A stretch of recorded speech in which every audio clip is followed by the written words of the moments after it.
So how are you, JJ? I'm good. Are you allowed to still be a reporter and ask questions when your name is on like the Hall of Fame reporters wall at the stadium? I thought you retired too, John. What happened?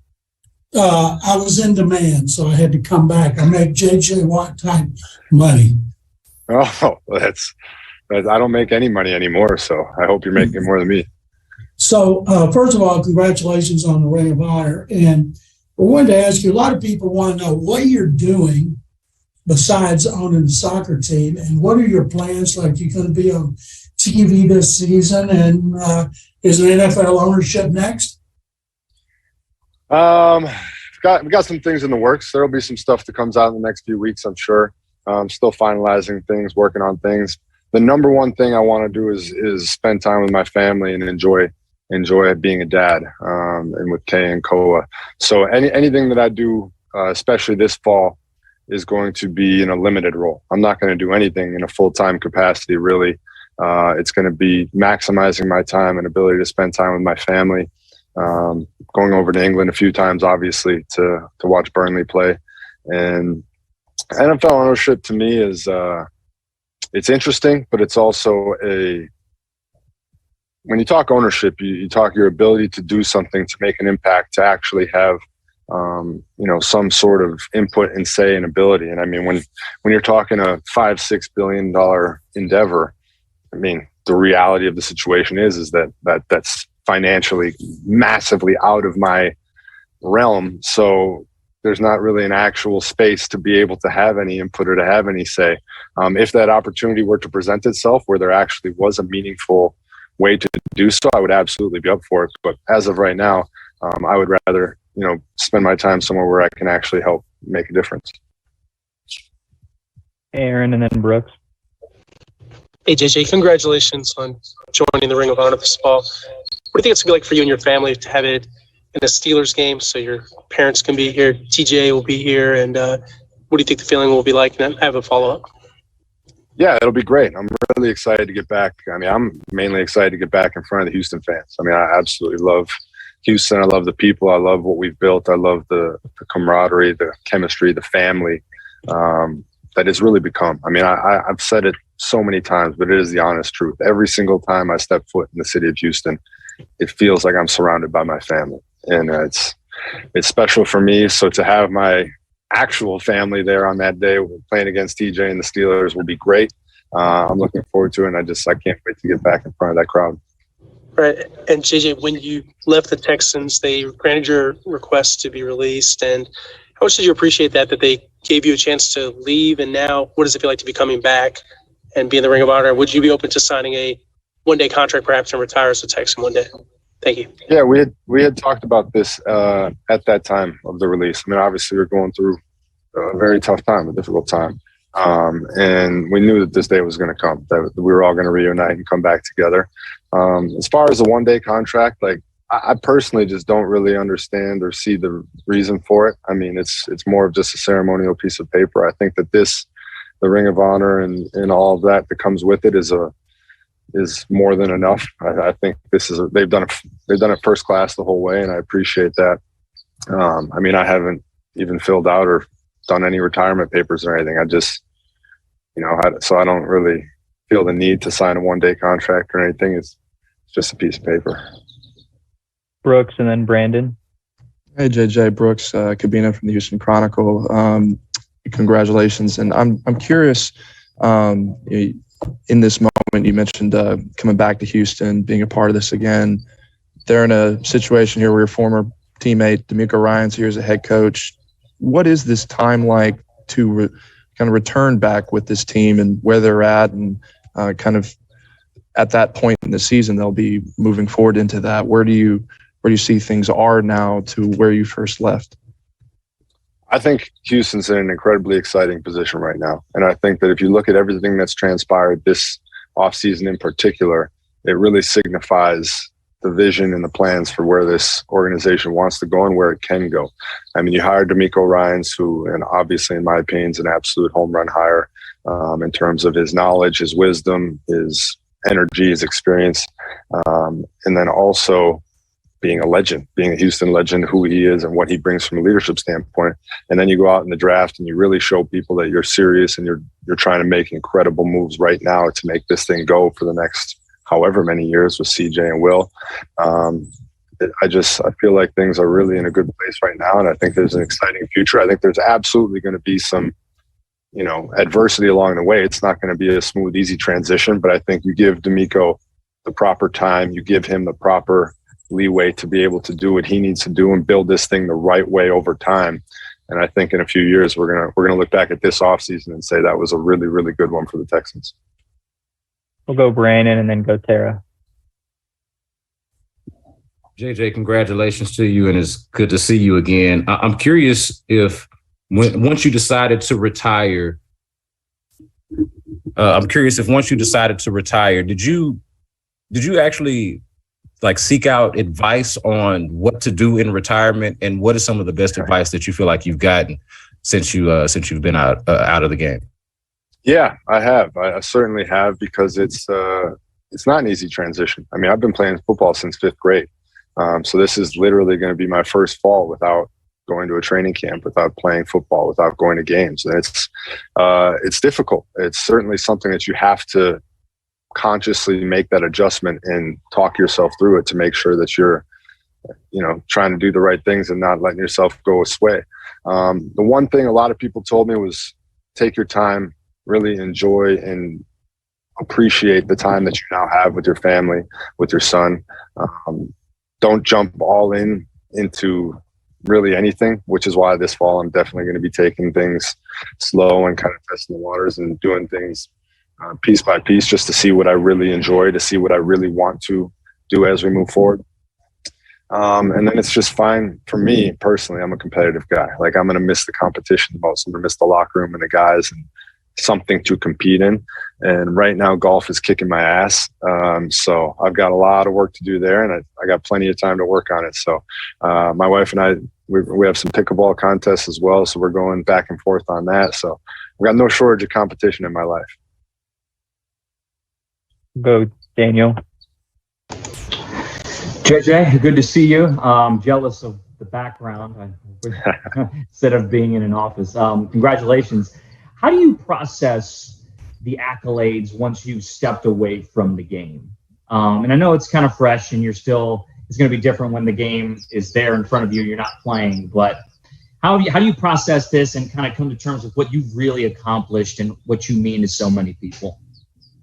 Yeah, I appreciate that. I think it's twofold. One, it's obviously extremely humbling and it's an honor, and everybody saying such nice things is incredible.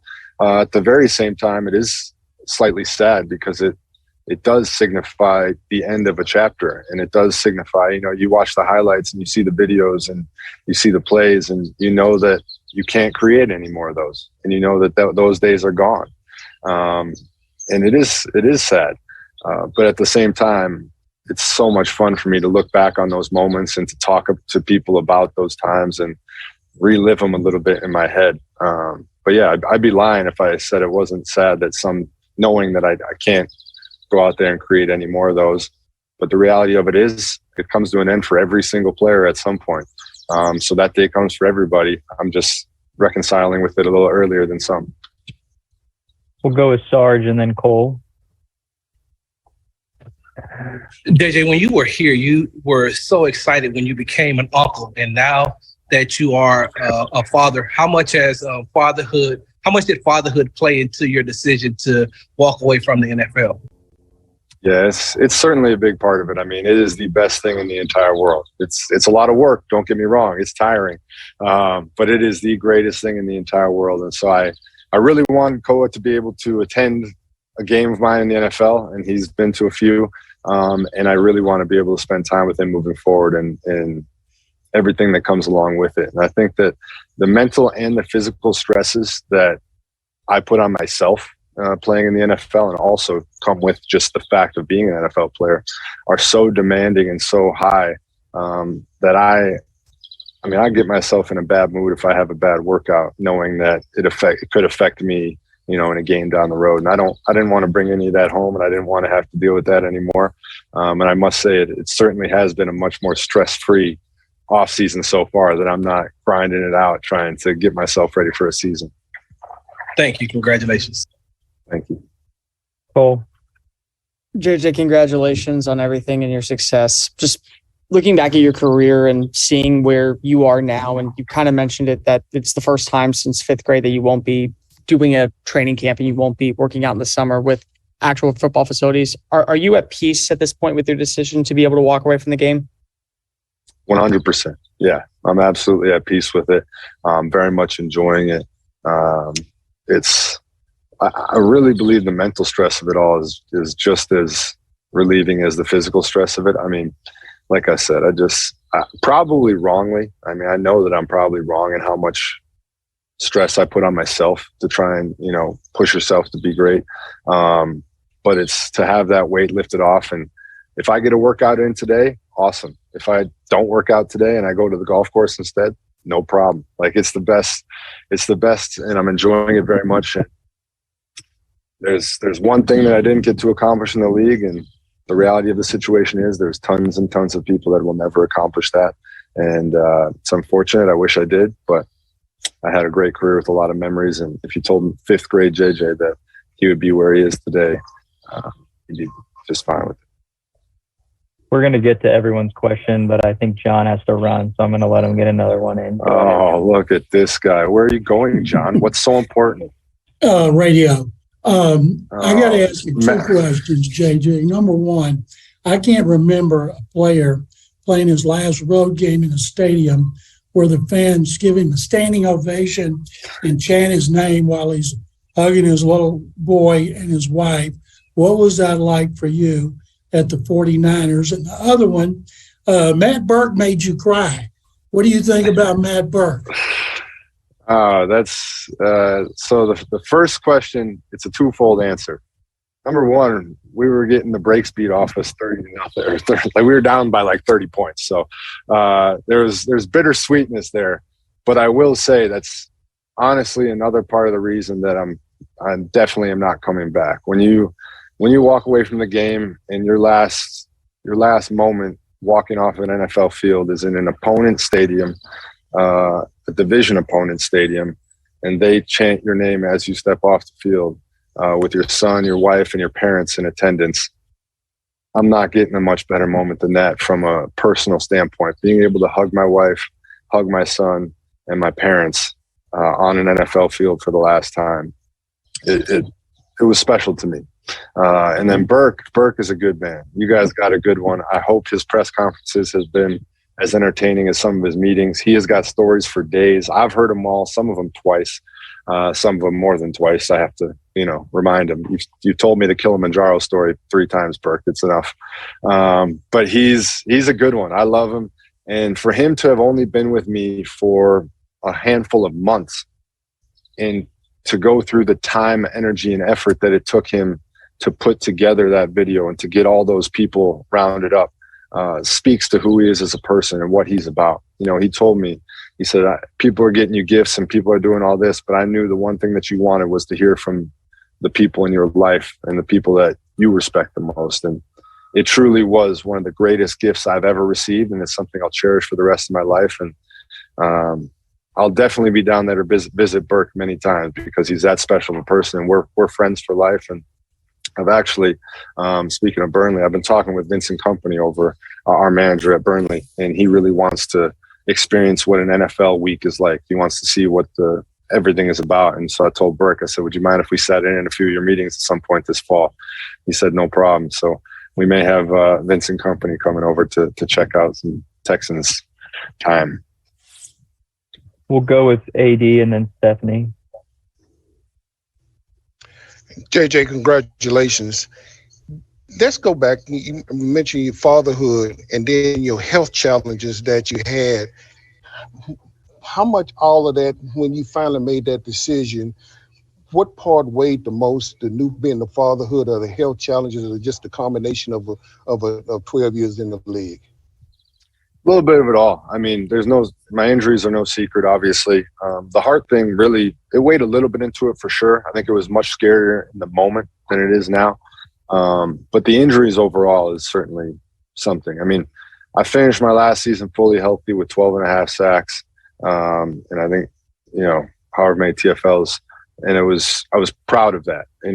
The reality is I've been hurt a few times in the last few years, and I did not want my last memory on the NFL field to be going off injury.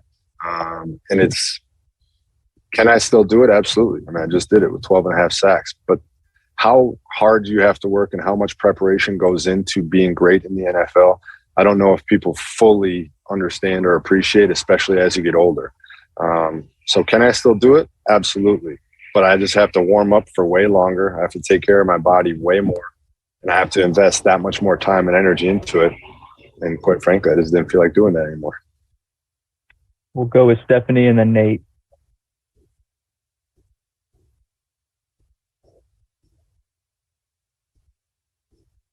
You're muted, Stephanie.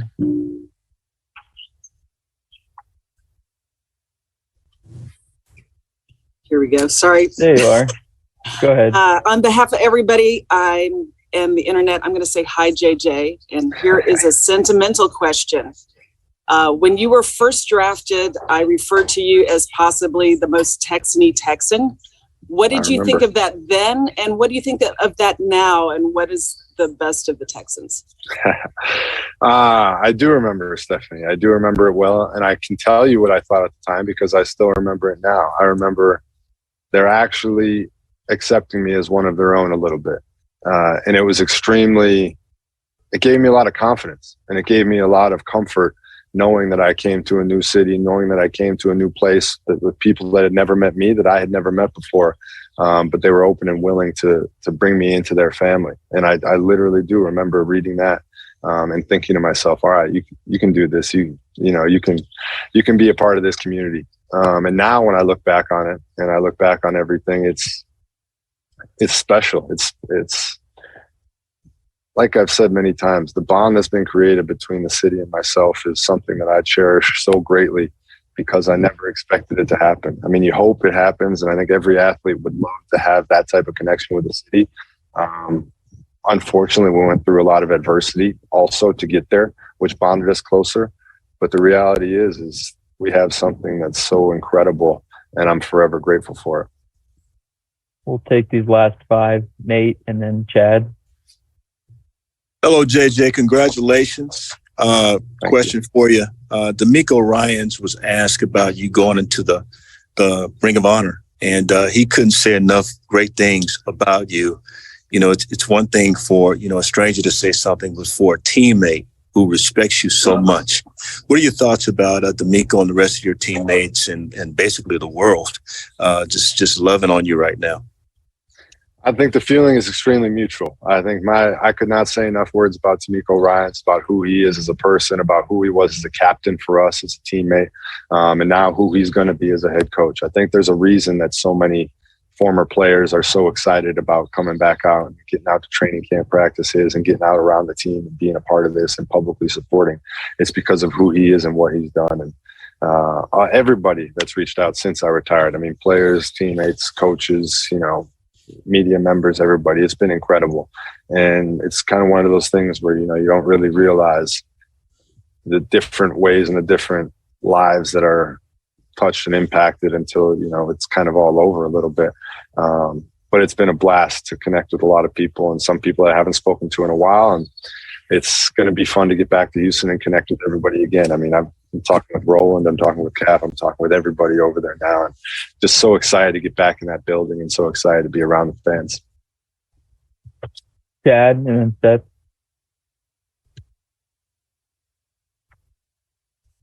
How you doing, JJ? Congratulations on this honor. Just talk about, obviously your pro football career has ended, but you created a new career as owning an English Premier League team. I mean, just talk about that. And also another thing I wanted to touch about, you touched about it with Steph.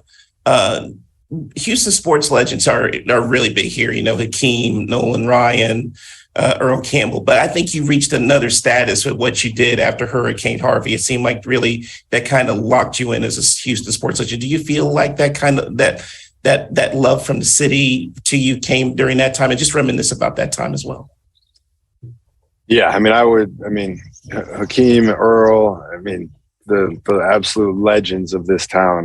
They're legends for a reason, and they've done unbelievable things. And I'm honored to be even mentioned amongst such names. And there's obviously more to come in the future, and I'm looking forward to seeing and watching and being a part of it all. I mean, my wife and I, we still watch Astros games. We still flip on the Rockets games at nights. Like we are still certainly H-Town.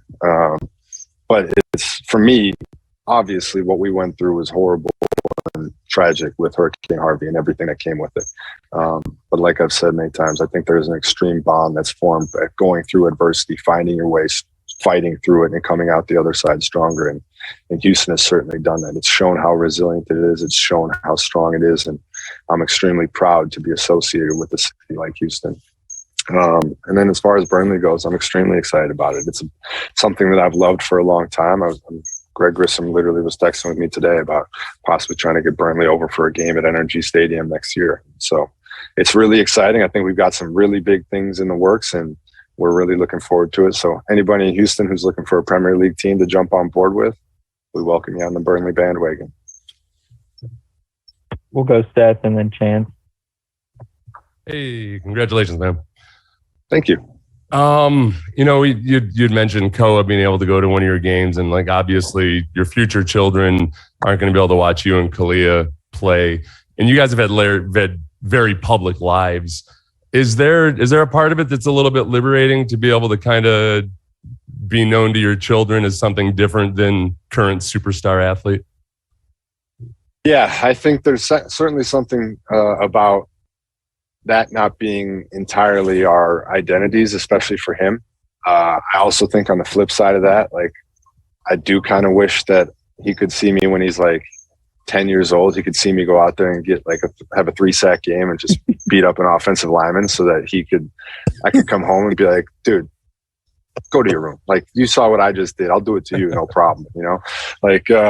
So I'm a little worried about that. I'm certainly at some point, that first time that he just lips off, I'm just going to put YouTube videos right in front of his face and just be like, this is me. Like, you don't want to mess with me. But we're not there. You're still going to be able, you know what, though? You'll be able to split wood for a long time before he's able to. Like, that's just as impressive to a 10-year-old. Yeah. I mean, my dogs don't listen to me for shit, so I don't know how the hell I'm going to get this kid to listen to me. But I'm trying, man. I'm trying.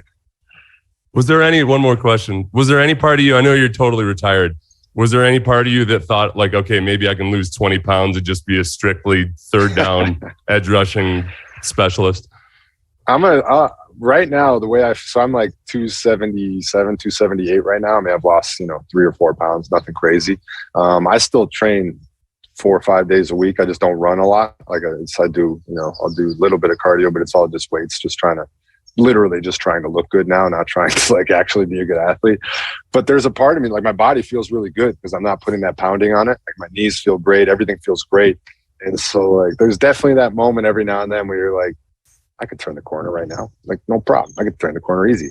And then I start to think to myself, oh yeah, but then Trent Williams is just going to, stick his hand right in your face. And like, I don't feel like doing that. I don't want that. They're not all Trent Williams, man. Yeah. They're all, But no, I'm very, very at peace with it. I'm very happy about it. The only time like I was like, damn, was when I was like, asked my agent, I was like, let's say I did go into free agency this year. Like, what kind of, because I saw a lot of the numbers that were being thrown around free agency. And I was like, I had more sacks than that guy. I had more than that guy. And I was like, what would I have gotten in free agency? And he told me the numbers. And I was like, you get to relax, man. You just get to relax, and then you have a son. Just be with your son. So, but other than that, no, I haven't really thought about it. I'm good. I'm doing great. And like I said, golf course is my new home. We'll take these last 3, Chance and then Wes. Hey, JJ, for starters, I'd like to say I appreciate and respect the fact that you're reminding people you were still a double-digit guy on your way out the league. So kudos to you on that. Thank you. Thank you very much. Absolutely. So when you think about your time in Houston and think about the culture, the people, even meeting your wife here in Houston, how did that shape and mold the JJ Watt today? I think hands down, the the melting pot that is Houston has made such a significant impact on me. I mean, I grew up in Wisconsin. Like, I grew up in a suburb of Milwaukee in Wisconsin. Like, I didn't experience a massive amount of different cultures or different experiences. So when I got to Houston, I got to experience all different things. I got to experience all different types of diversity and people and food and cultures and backgrounds, everything. So it's played a huge part in my development as a person, as a human. And then obviously meeting my wife and changing my life forever in that way was a massive part of my experience down there as well. But the fans, the teammates, the coaches, just my life doesn't look anywhere near the same if I don't get drafted to Houston and I don't experience what I experienced over those 10 years.